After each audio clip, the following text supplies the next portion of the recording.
Sallallahu ala Muhammad, sallallahu alaihi wasallam,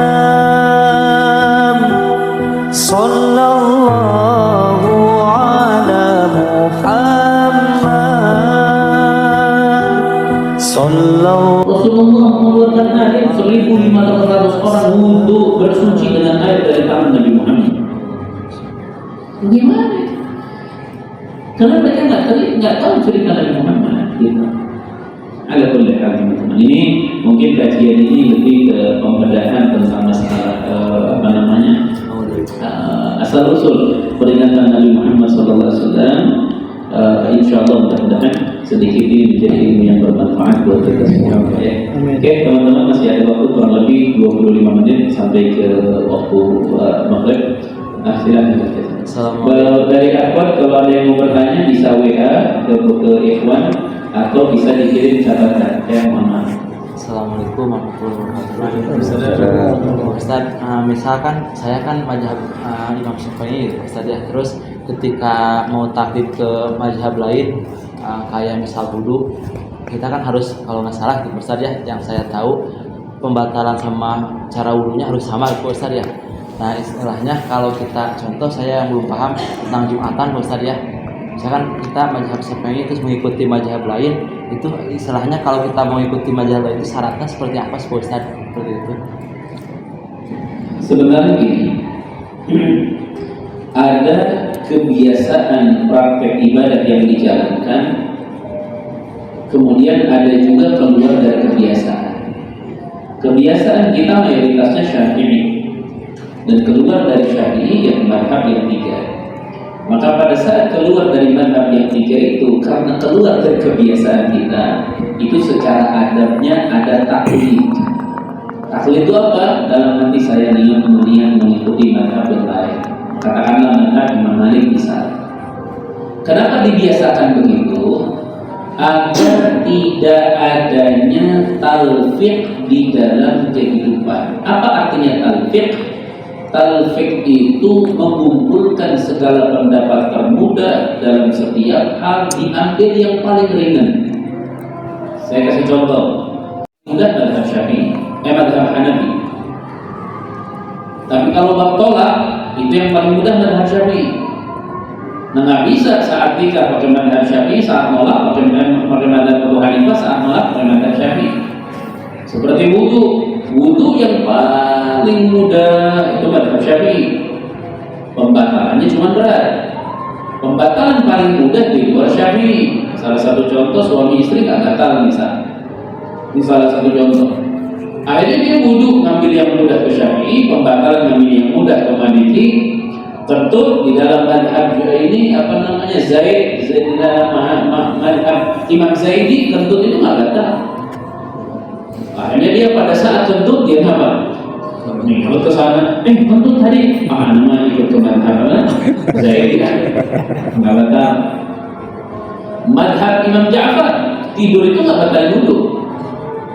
Jadi terus acak-acakan sehingga orang talfiq itu wudu sekali seumur hidup nggak akan batal. Orang talfiq begitu. Kok bisa wudu sekali seumur hidup? Iya, karena setiap terjadi pembatalan dia lari ke mazhab itu. Sekarang kentut batal tuh enggak, anak mazhab ke mazhab itu yang menyatakan kentut enggak batal. Oke, ikut ke situ. Dia tidur, pas itu batal wudu dulu. Enggak, mazhab Imam Ja'far kan tidur enggak batal. Adikah kentut bertempelan apa? Perempuan yang bukan mahram katakan besar dua-duanya, kok enggak batal? Mazhab Malik enggak batal. Jadi wudunya ini mau batal. Enggak batal. Artinya maksudnya apa? Ketika menjaga supaya tidak terjadi talfiq, maka ada ketika kita membiasakan ini keluar dari kebiasaan dengan niat kita tadi. Contoh misalnya ini dalam bab Jumat teman-teman di ikut ini itu bukan mustautin, teman-teman mukini, bukan musafirin juga, karena musafirin itu ambil orang yang lewat. Ini enggak, dia di sini kayak santri di pesantren. Itu dalam mazhab Syafi'i tidak sah Jumatan di sini. Walaupun Imam Muzani, murid Imam Syafi'i mengatakan sah. Makanya ada madhab Syafi'i mensyaratkan Jumat itu mustautinin. Tapi dalam madhab yang lain mensyaratkan Jumat itu muqimin.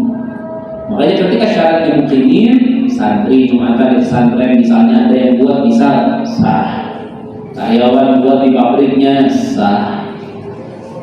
Cuman hal itu harus disampaikan agar apa? Agar umat itu yang biasa madhab Syafi'i merasa tidak bersalah ketika mereka Jumat dengan status muqimin. Biasanya mustautinin diajar Jumatan muqimin. Nanti hatinya lupa saya Jumatan saya juga sah. Makanya tidak sedikit kadang-kadang di pabrik Jumatan keluar ikut ke kampung mana, kenapa? Ikut ke mustautinin. Padahal nggak perlu, kan muqimin juga sah. Lu ngapain nih capek-capek ada di kawah sholat? Nah, tapi ada manusia yang memang tersilakan. Itu tergantung pendapatnya dia. Oke, jelas? Nah, terkait kembali ke pembahasan awal tadi terkait makmum zikir mengingatkan kepada imam pada saat Jumat, itu si makmum itu niatnya mengingatkan, bukan berzikir. Saya sama-sama mendengar bahwa itu kita sholatnya kita tidak sah, Ustaz, karena niat kita itu bukan berzikir tapi mengingatkan. Penjelasan Ustaz. Nah, satu lagi Ustaz, kalau kita menyikapi dalam berjamaah sering kita lupa rokok keluar dari jemaah, ya, keluar dari jemaah karena kondisi ya lingkungan baik. Sikap kita gimana, terus sikap jemaah ke depannya gimana? baik. Jadi gini teman-teman, tadi masalah yang pertama itu masalah zikir, masalah mengingatkan. Memang itu menjadi sebuah problem di dalam pembahasan di madhab kita, di ulama kita dalam madhab Syafi'i. Karena ketika Anda membaca Subhanallah pada dasarnya apa? Sekarang gini, ketika imam salah, Anda mengingatkan dia baca apa? Subhanallah.